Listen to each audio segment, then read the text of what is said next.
अ, मैं इस वीडियो में एक बात क्लियर करना चाहूँगा कि पिछले वीडियो में जैसे साइन कॉस टैन थीटा वगैरह का मैंने एक्सप्लेन कर दिया था कि उनका जो परपेंडिकुलर और बेस का हाइपोटेन्यूस साथ रिलेशन है वो मैप करके साइन कर्व या कॉस कर्व या जितने फंक्शन के कर्व्स या ग्राफ वगैरह बनते हैं वो सब सर्कल से ही उनका रेफरेंस होता है या उसी से सर्कल में बेस की तरह यूज़ करने पे थिंग्स को बिल्डअप करते करते ऐसे फंक्शन या ये सब बने हैं। लेकिन मैं उसमें एक काफ़ी बहुत ही ज़्यादा इम्पोर्टेंट एस्पेक्ट को भूल गया था बताना या एक्सप्लेन करना कि उसमें जो साइन का फॉर्मूला है परपेंडिकुलर अपॉन हाइपोटेन्यूस, तो ये जो डिवाइड वाला फंक्शन है वो यहाँ के करता क्या है एक्चुअली, वो क्या बता रहा है। जब हम देखते हैं साइन थीटा बराबर परपेंडिकुलर अपॉन हाइपोटेन्यूस, तो उससे हमें क्या समझना चाहिए, या कॉस के लिए भी हो बेस अपॉन हाइपोटेन्यूस, तो यहाँ इम्पॉर्टेंट ये नहीं है कि क्या अपॉन क्या है, लेकिन इम्पॉर्टेंट ये है कि डिवाइड फंक्शन से हमें क्या समझना चाहिए। तो इसके लिए मैं एक काफ़ी बेसिक फंक्शंस की एक वीडियो की सीरीज़ लाने की सोच रहा हूँ, और उसका मेन रीज़न ये है कि डिवाइड फंक्शन को साइन के फंक्शन में उसका ऐसे देखना चाहिए कि वो हमें बता रहा है कि इन दोनों का आपस में कितना डिफरेंस है। ये पता चलता है कि किस रेशियो में हैं दोनों। अगर हाइपोटेन्यूस हमारी मान लीजिए अगर 5 है और एक परपेंडिकुलर 3 है, तो हमको ये सोचना है कि 3/5 है। तो 3/5 क्या है, तो ये इससे अगर हम देखते साइन थीटा बराबर 3/5 उसकी कुछ वैल्यू आएगी। उसको अगर आप फिर से ग्राफ या सर्कल में प्लेस करेंगे तो उसकी फिर आपको एक लोकेशन मिलेगी। वो सब अलग बात है, लेकिन परपेंडिकुलर अपॉन हाइपोटेनस में डिवाइड का फंक्शन हम लोग को बेसिकली तो यही समझाता है कि आप किन्हीं भी दो चीज़ों कंपेयर कर रहे हैं तो उसमें से कौन बड़ा है या कौन छोटा है, या कितने टाइम्स बड़ा है या कितने टाइम्स छोटा है वो दूसरे से। तो जैसे साइन के केस में हाइपोटेन्यूस से हम लोग कंपेयर करते हैं कि हमारा परपेंडिकुलर कितना बड़ा है या कितना छोटा है। और कॉस के कंपैरिजन में बेस को देखते हैं कि बेस हमारा हाइपोटेन्यूस से कैसा है, कितना बड़ा है या कितना छोटा हो गया है। क्योंकि सर्कल में 4 क्वाड्रेंट्स हैं, जो कि मैंने बताया था कि एक्स एक्सेस और वाई एक्सेस के जीनियस आइडिया से 4 अलग तरीके से आप डिफ्रेंशिएट कर सकते हैं, plus plus, plus minus, minus plus और माइनस माइनस साइन से।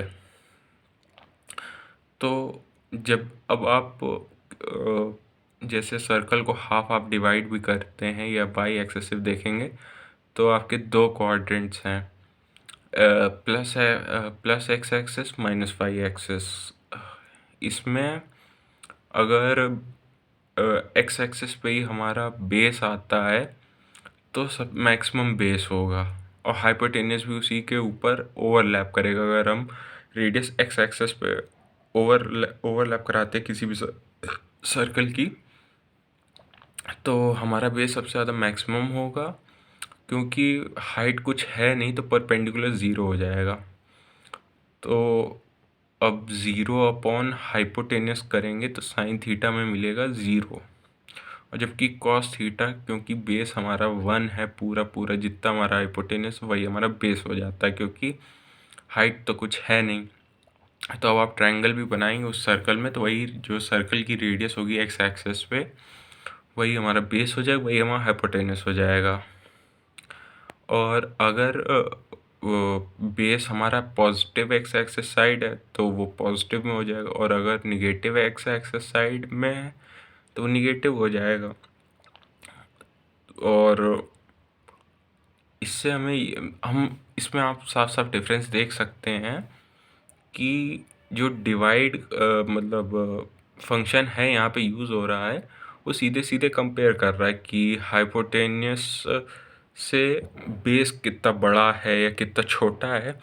क्योंकि सर्कल में जब भी हम लोग sine theta, cos theta define करते हैं, तो उसकी वजह से ऐसा हो जाता है कि अ, जो हमारे सर्कल की रेडियस होती है, वो ऑटोमेटिकली हमारी हाइपोटेन्यूस हो जाती है। और सर्कल में रेडियस हमेशा सेम रहेगी किसी भी पॉइंट पे। अगर आप नापेंगे सर्कल के सर्कमफेरेंस पे, तो वो हमेशा उतनी ही रहेगी, कभी चेंज नहीं होती। तो ऐसे ही अगर रेडियस को हम हाइपोटेनस मान लेते हैं, तो वो हमारा फिक्स हो गया हाइपोटेनस, वो कभी नहीं चेंज होगा अब। और क्योंकि सर्कल में आप सर्कल में 4 क्वाड्रेंट्स हैं और सब सिमेट्रिकल हैं आपस में एक दूसरे से, तो इस वजह से अब आपको और कोई फंक्शन से जब आप कंपेयर करेंगे, जैसे परपेंडिकुलर या बेस चेंज करेंगे, तो आप आसानी से डिफाइन कर सकते हैं कौन सी प्लेस का वैल्यू है। जैसे 3/5 मैंने एग्जांपल के लिया, तो आप आसानी से पता लगा सकते हैं कौन से एंगल की बात हो रही है। कि जहाँ पे अगर सर्कल की रेडियस होगी हाइपोटेन्यूस, अगर उसको मान लें और उससे 2 कम हाइट पे, कि मतलब अगर आपकी हाइपोटेन्यूस 5 है और परपेंडिकुलर 3 होगा, तो वो किस पोजीशन की बात हो रही है। और मतलब बेसिकली हम लोग को पूरा स्ट्रक्चर मिल जाता है कि हम कौन से पॉइंट की बात कर रहे हैं सर्कल में, वो कहाँ लाई करेगा और कितनी उसकी हाइट है या बेस कितना होगा, हम वो भी फाइंड कर सकते हैं। क्योंकि आप हमारी हाइपोटेन्यूस तो हमेशा फिक्स रहेगी। परपेंडिकुलर हम लोग जिस पॉइंट पे वो होता है उससे एक्स एक्सेस पे हमेशा ड्रॉप करेंगे, क्योंकि एक फंक्शन सेट्स और थ्योरी में फंक्शन और रिलेशंस की डेफिनेशन ही यही है कि हम लोग हमेशा एक्स एक्सेस पे ही देखते हैं, या उसको स्टैंडर्ड बनाया गया है कि हम लोग हमेशा एक्स एक्सेस से किसी भी फंक्शन को डिफाइन करेंगे। इस वजह से वो एक्स एक्सेस में हम लोग देखा जाता है, वरना उसको वाई एक्सेस में भी कर दें तो कोई दिक्कत वाली बात नहीं। लेकिन क्योंकि स्टैंडर्ड एक्स एक्सेस बनाया गया है, तो उसी से हम लोग ज़्यादा वर्क करते हैं या यूज़ करते हैं। और यही सेम चीज़ फॉलो होती है कॉस फंक्शन या कॉस सेक या सेक फंक्शन में। टैन में थोड़ा ये ट्रिकी हो जाता है, क्योंकि टैन फंक्शन में हम लोग सीधे कंपेयर करते हैं परपेंडिकुलर और बेस को, जो कि दोनों ही सर्कल में फिक्स नहीं है। हाइपोटेनस हम लोग हमेशा सर्कल की रेडियस मान लेते, तो वो हमेशा फिक्स रहता था।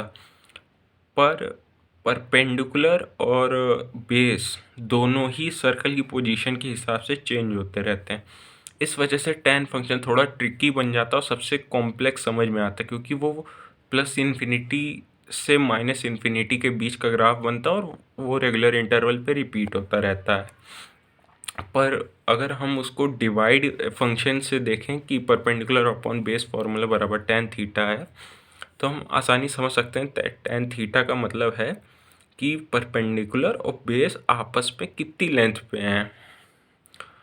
और क्योंकि कोई एक फंक्शन अगर ज़ीरो हो जाता है, तो उसको हम लोग ज़ीरो से डिवाइड करते हैं, तो उसको हम इन्फिनिटी लिखते हैं।